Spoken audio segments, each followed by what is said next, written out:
cardio is one of the best things when it comes to fat loss, but it's one of the main things every person gets wrong time and time again when it comes to starting a new fat loss phase. And in this video, I'm going to be telling you how you really should be using cardio to help speed up your fat loss results and get shredded even faster. So cardio might be one of the best tools that you can use to help speed up your results and drop body fat, but it won't cause you to lose weight on its own. That's a big misconception that a lot of people have. To start losing weight and dropping body fat, you need to be in a calorie deficit. This is when you are in a state of burning more calories than what you are consuming every day. Consume too many calories and you're not moving enough, you gain weight. Move more and eat less, you lose weight. Unless you're Eddie Abu, who says that the law of thermodynamics is shit. So if your maintenance level of calories is 3,000 per day, for example, and you drop that by 500 every day, that then gives you a new daily calorie allowance of 2,500 calories per day. That then means that you are going to be eating 2,500 calories every day, which is 3,500 calories per week, which equates to 1 pound of fat loss. So why and when would we use cardio to help speed up the rate of fat loss even faster? Well, because it can help us burn even more calories, increasing that calorie deficit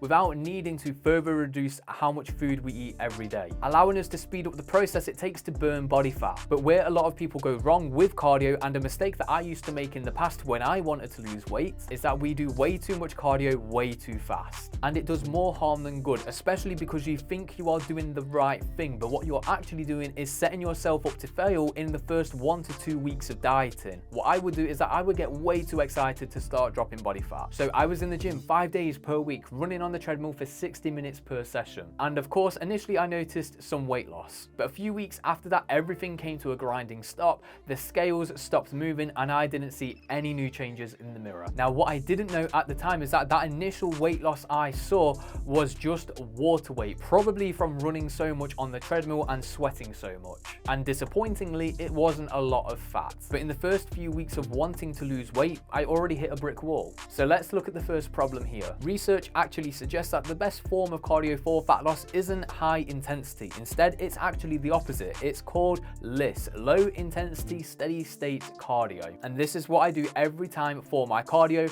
when I'm on a cut, and this year when I'm in prep. Now, what I like to do for my cardio is the Stairmaster. That's just my personal choice. I just prefer doing the Stairmaster, as I have tried doing incline walks on the treadmill, other forms of cardio, and I just feel like I get a better response from the Stairmaster. I feel like it's the one that challenges me more, and I just feel good about myself once I've done a hard session on the Stairmaster. But again, it's personal preference. You might find that you actually have a better response on an incline walk on the treadmill as opposed to the Stairmaster. So find what works for you and then do that. But that then brings us onto intensity, because how hard should you be working when you are doing low steady state cardio? And an easy way to measure your intensity is one of two ways. You should be able to hold a conversation with someone whilst doing your cardio and not gasping for air whilst you are talking to them. If you are finding yourself struggling to breathe as you are talking, you are doing too much and you need to turn down the intensity a little bit. But if you're like me and have no friends to do cardio with at the gym, I do what I like to call the song test, where I'm miming a song out loud whilst doing my cardio. And if I can't sing Lose Yourself without gasping for air, then I know I'm doing too much. So now that we've covered what intensity you should be working at for fat loss, now let's get into where everyone goes wrong with cardio, and that is going balls deep with cardio in the first week of your diet. This is a big mistake. Instead, when you look to start a new weight loss phase, diet phase, cut, whatever you would like to call it, and you're using cardio as a tool to help speed up your fat loss, I recommend starting with as little amount of cardio as possible at the beginning. The same way I recommend keeping your calories as high as possible whilst allowing you to lose weight at the beginning, but that's for another video. This again is the approach that I use on myself, and it's exactly what I'm going to be doing this year, and it's the same approach that I use on all of my clients to help them achieve their fitness goals. And if you guys do need an online coach to help take the thinking and stress out of the gym for you, to fast track you to getting results, I do have coaching spaces available. Just drop me a DM on Instagram using the word coaching. You can do that by clicking the link in the description and I will get back to you. So as I was saying, I know it sounds counterintuitive to do less cardio at the beginning, but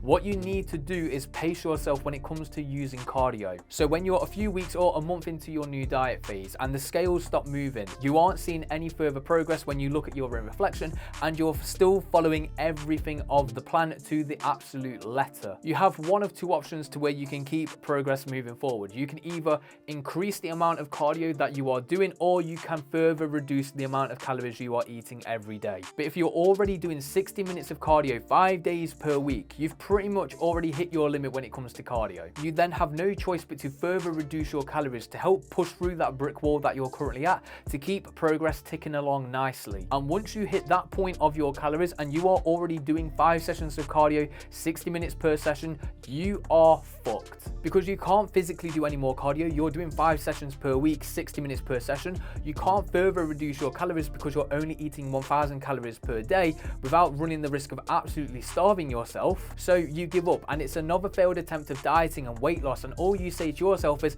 I don't know what to do because I'm doing everything but I can't ever see any progress. And the truth is, you're not doing everything, you're just doing the wrong things right now. But if you start doing what I'm telling you to do in this video, you can get results, because I'm proof of it. I've done it myself. Cardio, as I've said, is one of the best tools for fat loss combined with a calorie deficit. Be utilizing it to help speed up your fat loss if you use it correctly, and you need to know how to pace yourself with it. Otherwise, like I've said, you run the risk of fucking it all up. Throughout your diet, weight loss phase, cut, whatever you want to call it, inevitably you are going to hit a sticking point where your weight loss hits a plateau. This is essentially your body adapting, because the human body is very clever. All it wants to do is survive. So what you have been doing, your body will soon adjust to it to make sure that it can survive and maintain. So it will adjust to the new conditions, and we can use cardio as a way to do that, because if we future pace ourselves correctly at the beginning of a diet phase, when we hit a plateau, what we can do is potentially add another session of cardio into the weekly schedule.